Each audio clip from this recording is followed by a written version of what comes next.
in terms of understanding industries. School college में एक बहुत इंटरेस्टिंग मैट्रिक्स सिखाया जाता है, Porter's 5 forces. To be very honest, personally मुझे नहीं समझ में आया कभी भी कि ये बहुत इंपॉर्टेंट है या नहीं है। तो क्या आज के टाइम पे भी जब एनालिसिस होता है लोग पोर्टर्स 5 पे रिलाई करते हैं, and how does that work out? मुझे actually I have a slightly counter opinion to that. I think it is useful. उसको अप्लाई करना सिखाया नहीं जाता। जो मैं पहले कह रहा था कि हमें जो पढ़ाया जाता है is a slightly sorry disjoint exercise as compared to what is required, but it gives you a lot of questions that may be helpful. तो जैसे 5 फोर्सेस होते हैं: threat of competition, intensity of competitive incentive, threat of competitive intensity, and entry barriers या threat of new entrants, threat of substitute products, bargaining power of suppliers and bargaining power of buyers। ये 5 forces हैं हमारे पास। अगर high हैं तो generally sector के लिए अच्छा नहीं है।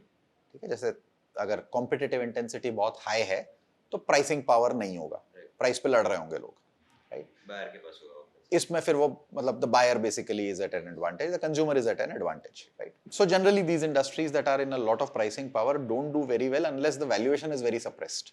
मतलब अच्छा, एक चीज जो हमें समझना जरूरी है कि पोर्टर्स 5 फोर्सेस का कई बार एप्लीकेबिलिटी शायद इसलिए नहीं लगता है क्योंकि ये वैल्यूएशन के बारे में कुछ नहीं बोलता है। अगर मैं पोर्टर्स 5 फोर्सेस करूंगा सीमेंट इंडस्ट्री के लिए तो कॉम्पिटिटिव इंटेंसिटी कम है क्योंकि कार्टेलाइजेशन का फील है, सब्सटीट्यूट कुछ है नहीं। Threat of new entrants relatively कम है क्योंकि कंसोलिडेटेड इंडस्ट्री और थोड़ा कैपिटल इंटेंसिव है। और जनरली होता क्या है कि किसी को एंटर करना है तो वो किसी को आके खरीद लेते हैं, राइट। सो कॉम्पिटिटिव इंटेंसिटी और बढ़ने के चांस है क्योंकि इंडस्ट्री कंसोलिडेट हो जाती है, राइट। B2C इंडस्ट्री है, जनरली B2C इंडस्ट्रीज में कस्टमर के पास बार्गेनिंग पावर नहीं होता। B2C इसलिए क्योंकि 55-60% रेजिडेंशियल कंस्ट्रक्शन में यूज हो रहा है। तो मैं जब सीमेंट खरीद रहा हूं तो मैं बार्गेनिंग बहुत ज्यादा नहीं कर सकता उस प्राइस की। मैं डीलर से कर सकता हूं, but beyond the point it is, you know, what is the price is there, I am taker of that price, right. And suppliers जो हैं वो, क्योंकि सीमेंट एक लोकलाइज्ड कमोडिटी है, जहां पे सेल होता है वहीं पे बन रहा है। जहां पे माइन है तो जो जो लाइमस्टोन सप्लाई कर रहा है उसके पास भी बहुत ऑप्शंस हैं नहीं बेचने के लिए। अगर अल्ट्राटेक सीमेंट ने एक प्लांट लगा लिया तो लाइमस्टोन मैन्युफैक्चरर को वहीं सेल करना है, करेक्ट। ट्रांसपोर्टेशन कॉस्ट बहुत हैवी चला जाता है, करेक्ट। एंड मतलब सीमेंट 5-6 रुपए किलो का प्रोडक्ट है, उस पर आप अगर ट्रांसपोर्ट कर रहे हैं तो महाराष्ट्र से वेस्ट बंगाल ट्रांसपोर्ट नहीं हो सकता वो, अगर वो हो गया तो इनकॉम्पिटिटिव हो जाएगा। So technically everything looks good from porters 5 forces, but what it doesn't cover is कि क्या ये ऑलरेडी प्राइस्ड इन है इंडस्ट्री में, right. Valuation already price in शायद कर रहा है कि ये सब अच्छा है, करेक्ट।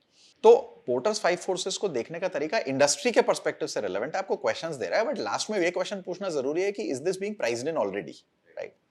सो कॉम्पिटिटिव इंटेंसिटी अगर हम ले लेते हैं, जैसे वो जहां चेंज होता है वहां पे आपके पास बेनिफिट होता है। जैसे टेलीकॉम है, पहले बहुत ज्यादा कॉम्पिटिटिव इंटेंसिटी था, सिर्फ प्राइस पे फाइट करते थे। एयरलाइन से सिर्फ प्राइस पे फाइट करते थे, राइट। जैसे जैसे कंसोलिडेशन होने लगा, प्राइसिंग पावर आने लगा। जैसे जैसे प्राइसिंग पावर आने लगा, आपने देखा कि स्टॉक्स ठीक से परफॉर्म करने लगे। These segments were not performing for a long while. Post 2017-18 they started performing as the consolidation. Correct, right? So technically that opens up your understanding कि अच्छा ठीक है, अगर इंडस्ट्री कंसोलिडेट हो रहा है तो किस पॉइंट पे ये होगा play. Then you go to the next one which is threat of new entrants. कितना इजीली कोई आपके सेक्टर में आ सकता है। अगर एक बिजनेस 50% के मार्जिन पे ऑपरेट कर रहा है और उसमें कोई रेगुलेशन नहीं है और कोई ब्रांड नहीं है, तो सूनर और लेटर कोई अंदर आएगा, 100%, ठीक है, बिकॉज कोई इतना प्रॉफिट क्यों छोड़ेगा। अब आप अंदर आने से किसी को सेक्टर में, अब बिजनेस में कैसे रोक सकते हैं। There are broadly 3 mechanisms of putting entry barriers. पहला है रेगुलेटरी, रेगुलेशन नहीं अलाउ करता। मुझे एयरलाइन कंपनी चालू करनी है पर गवर्नमेंट अलाउ नहीं करेगी, मुझे बैंक बनाना है पर बैंक अलाउ नहीं करेगा। तो बेसिकली रेस्ट्रिक्शन वहां से आ गया।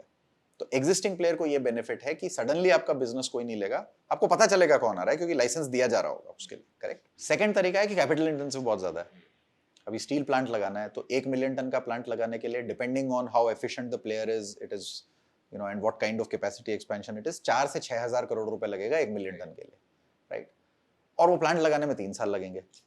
तो कोई आज अगर शुरू कर रहा है तो उसे 3 साल लगने वाले हैं और इतना पैसा लगने वाला है before they can actually come and operationalise it. So existing players have an advantage in that context.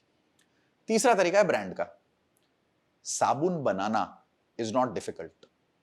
मतलब आप किसी भी शहर में इंडिया में चले जाएं, लोकल सोप मैन्युफैक्चरर्स होते हैं। बनाने में प्रॉब्लम नहीं है, बेचने में प्रॉब्लम है। HUL बेचने नहीं देगा। So their distribution network is super strong. Their branding is super strong, right? कई लोगों को पता ही नहीं होता कि कितने ब्रांड्स HUL रन करता है। Lux, Lifebuoy, Pears, Dove, सब HUL के ब्रांड्स हैं, और भी है, right? So which we don't even know, जिनका कोई एडवर्टाइजमेंट भी नहीं होता, पर आप उस ब्रांड को यूज कर सकते हो to give discounts and disrupt other brands from coming into the market.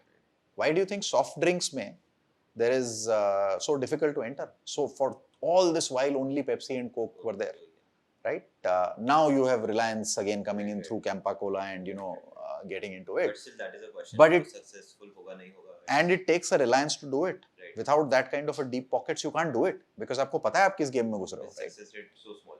With success rate small, and honestly Reliance can create a distribution network, ITC can create a distribution network, but not many companies can do that. मतलब आप अगर सोचें कि soft drink brands में India में कौन सा popular brand है जो कि पैन इंडिया रन कर रहा है, with the exception of Pepsi and Coke, सब कुछ ही ओन करते हैं with the exception of probably Paper Boat. आपने शायद Paper Boat is one of the examples that has soft drink से अलग होकर थोड़ा सा अलग, they tried something innovative, they tried different routes and so that has been a success, but that's an exception as compared to let's say anybody else. Soft drink बनाना बहुत difficult नहीं होगा, again localised in every state there are different soft drinks that sell, but entry barrier has been created by creating a brand. जहां पे ये entry barriers create हो गए, इन सेगमेंट्स को डिसरप्ट करना रिलेटिवली डिफिकल्ट हो जाता है। देन आ जाते हैं हम तीसरे पे, सब्स्टिट्यूट्स। अब सब्स्टिट्यूट्स थोड़ा सा ट्रिकी होता है, ये किताबों में जो हमको पढ़ाया जाता है, ये पढ़ाया जाता है sugar and honey, T and coffee. T and coffee honestly substitute होते नहीं है। अगर आप चाय पीते हैं तो आप चाय पियेंगे, चाहे उसका दाम 2 रुपए 3 रुपए बढ़ जाए, कोई फर्क नहीं पड़ने वाला, right? It's good to understand that. So substitutes typically happen at the edge of technology or the way something is given in the industry, right? So जैसे कैमरास के साथ हुआ था, right? कैमरा को डिजिटल कैमरा ने substitute किया, digital camera को mobile phone ने सब्स्टिट्यूट किया eventually, right? Mobile phone actually substituted a lot of things in the industry.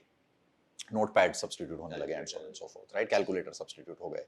तो अगर आप सोचेंगे तो आपकी इंडस्ट्री जो काम कर रही है, जो नीड को फुलफिल कर रही है, उसके एज पे टेक्नोलॉजी क्या कर रही है इज व्हाट इज रिलेवेंट। जैसे एयरलाइंस एक बिजनेस ट्रैवल के नीड को फुलफिल कर रही है, वो आपको माइक्रोसॉफ्ट टीम्स या जूम करने लगे, it just got accentuated because of corona, right? Forcefully establish हो गया।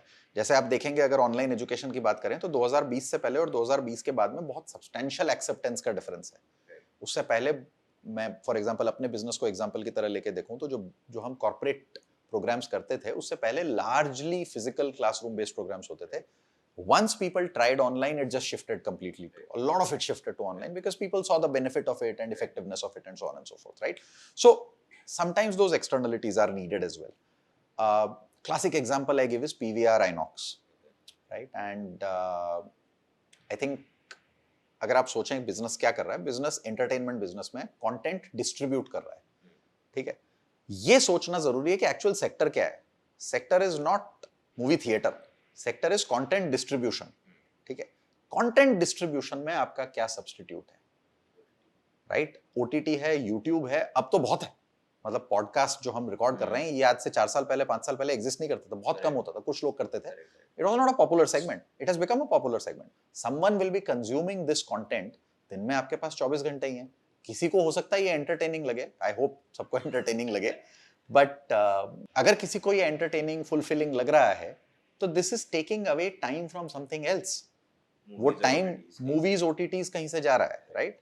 You have to figure out that threat of substitute could come from an ancillary segment that is just content distribution. किसी भी form में content distribute हो रहा है। Gaming industry could be a threat, for example, to the movie industry, movie exhibition industry, right?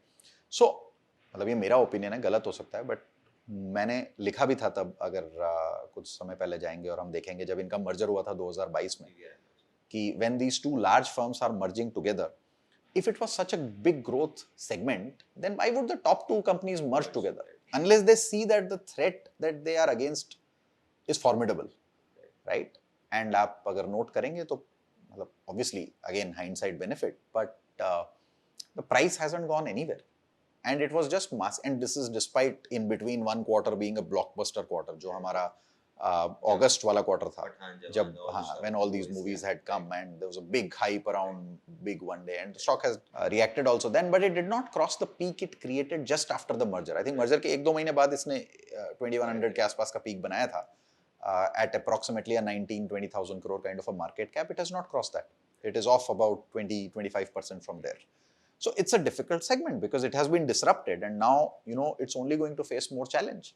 Netflix जितना content पे spend करता है, अब Apple आ रहा है, for example, right? Apple has been trying to move towards services. With the amount of cash pile these guys have and the amount they are spending on content, how do you compete? और यहाँ पे एक product है जिसमें आप external product पे dependent हैं, किसी का मूवी अच्छा होगा, कोई और देखने आएगा तो आपको पैसा मिलने वाला है, right? So they have to figure out something here. This is, for example, just a thesis you can create out of looking at Porter's 5 forces, right? इसमें हमने कुछ नहीं किया है, हमने सिर्फ Porter's 5 forces को एक एलिमेंट लेके लगाया और कहा है I will not be very comfortable buying this, right? Again, no recommendation. Maybe it does well, maybe it doesn't do well. I don't know, right? But मैं जो एनालिसिस कर रहा हूँ वहां से मुझे ऐसा लग रहा है कि there are better plays in India than this segment. Same आप बार्गेनिंग पावर ऑफ सप्लायर्स और कस्टमर्स पे लगा सकते हैं. एक सिंपल एग्जांपल मैं क्वांटिफाई करके अगर दे दूं, अगर आपका सप्लायर बहुत स्ट्रांग है, राइट, तो आपको पेमेंट जल्दी करना पड़ेगा और इनपुट प्राइस पे हमेशा प्रेशर रहेगा. वो जब चाहे प्राइस बढ़ा दें, आप कुछ नहीं कर सकते, करेक्ट? अगर आपका सप्लायर वीक है तो वो कुछ नहीं कर सकता, सो मार्जिन प्रेशर नहीं होगा आपके पास, राइट? अगर contrary bargaining power of customer देखते हैं, वो अगर हाई है, कस्टमर का बार्गेनिंग पावर हाई है, तो आप हमेशा मार्जिन पे स्क्वीज रहेंगे. जैसे हम इंडिया में पैसेंजर व्हीकल सेगमेंट अगर देखें तो 45% market share, 45% is with Maruti approximately. Maruti is the customer for a lot of these auto ancillary companies, right? If you have such a big customer, you will always face pricing pressures, right? Because अगर आप उनके pricing terms को नहीं agree कर रहे हैं, तो आप इंडिया के 50% कार मार्केट का एक्सेस खो चुके हैं, right? Now, Maruti is a good firm; they don't squeeze the suppliers, but you have to realize when you're looking at auto ancillary firms that at the end is a company that has a bigger market share and which is the brand name there, so they'll always try and skew there, right, and take out margins from here. That is the reality. Now that is not to say कि auto ancillary कोई भी firm नहीं चलेगी, कुछ firms का शायद ज्यादा market share होगा. ऐसा हो सकता है कि ऑटो एंसिलरी में भी कोई एक, जैसे बैटरी कंपनी से 2 ही है mainly, right? So they have a bigger share in the ICE business segment at this point. Maybe in the electric vehicles there are other players also who come in. So I find it useful purely from the perspective that it makes me think on certain lines. एक थोड़ा सा आपके thought process को framework दे देता है. उसका काम यही है. उसका काम ये नहीं है कि वो हमें फाइनल रिजल्ट देगा. उसका काम ये है कि वो हमें उस रिजल्ट तक पहुंचने के लिए जो क्वेश्चंस हैं वो फ्रेम करने में हेल्प कर रहा है कि क्या कोई और आके इस बिजनेस को डिसरप्ट कर सकता है कल, क्या रेगुलेटरी चैलेंज हो सकता है, क्या कॉम्पिटिटिव इंटेंसिटी चेंज हो सकता है, क्या कल कस्टमर स्ट्रांग हो सकता है.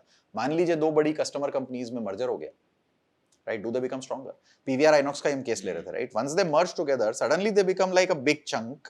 सो जो डिस्ट्रीब्यूशन सेगमेंट से इनका डिस्कशन होता था, now they have a better bargaining power there, right? So bargaining power of supplier थोड़ा कम होता है जब मर्जर हुआ. So there are different forces at play. You can just use that as a framework to kind of work around that.